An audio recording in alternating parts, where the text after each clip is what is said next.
কঙ্ক মনত পড়লে মোৰ রূপী হয়বর পোৱা দারুণ নমনৰ কথা শরীরত সৃষ্টি হয় এক তীব্র উত্তেজনার জলে প্রতিফলন করি আৰু তাৰ লেলিহাৰ হৃদয় পুলিচৰ ভয় কৰিবতে অৱশ্যে অপমান দীৰ্ঘ অপমান পাবলগীয়া প্রতাপিত রাজ খালবর সন্মুখত নবীন বস্ত্রসুর কৃষ্ণ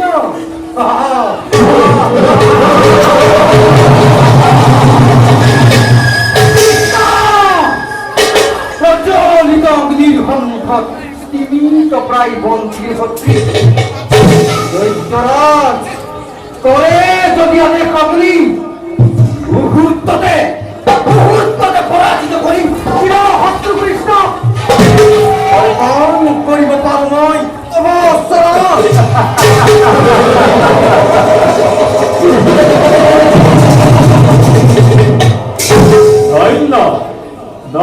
দুমন্ত উপযুক্ত হেনা বলে তুমি এই শালবনবতী কিন্তু হেনাপতি কিন্তু কি দৈত্যরাজ সামান্য নহৰিতো দুৱাৰ কৃষ্ণ মায়াৰ চাতুৰি কৰিলে আৰম্ভ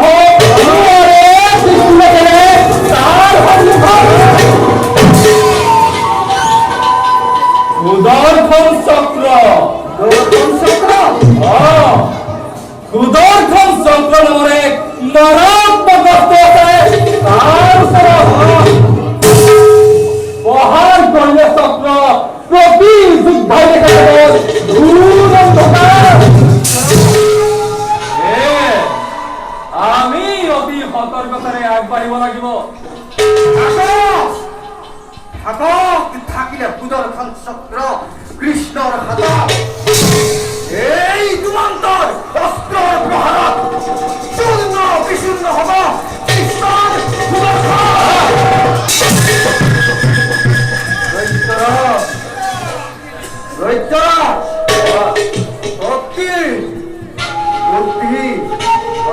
বিচক্ষণতা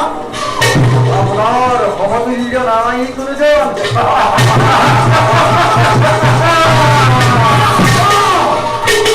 জরাখণ্ড দন্তপক্র শিশুপাল আদি নৃপতিগণৰ সমে একত্রিত হৈ কৰো যদি দ্বাৰকাক্ৰমণ কৰিব কৃষ্ণই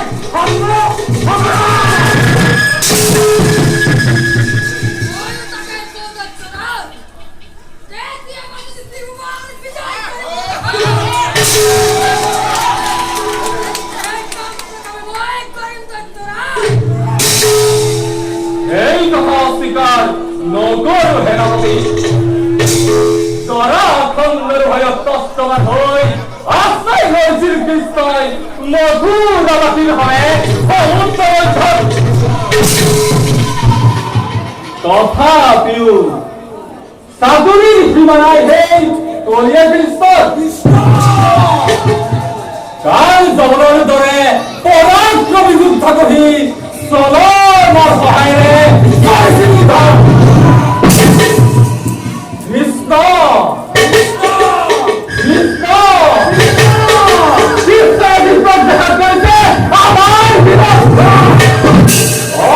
দ্বিতীয় মহান পুৰুষ বুলি জগতক দিয়ে পৰিচয় পৃথিৱীৰ মূৰ্খ মানৱ আৰু স্বৰ্গৰ কপটীয়া দেৱতা সমাজে দেৱতা বুলি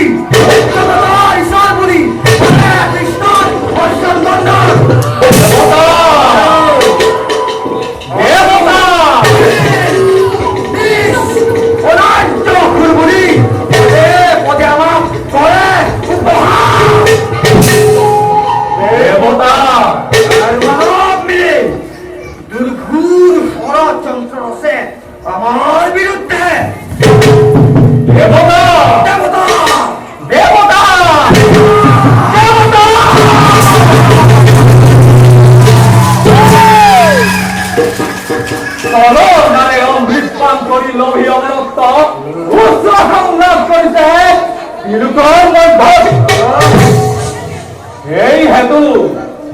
বৃন্দাবাণী পরিহাস উচ্ছ্বাস রচনা করে আমার ঘোড়া হেরামতি দৈত্যেশ্বর খ্রিস্টান দেবতার দর্পশূন্য রূপায়ময় করি সুরচনা সত্যপতি নকরি পবন ঘোড়া হেরামতি দৈত্যেশ্বর অচিরতে জন্মই তপস্যা হেতু চিত্ত বুদ্ধির কঠোর তপস্যারে তুষ্ট করি দেব পশুপতি লম্বয় কীর্তন ধর্ম লম্বয় বিশ্বদৈব তার পাশ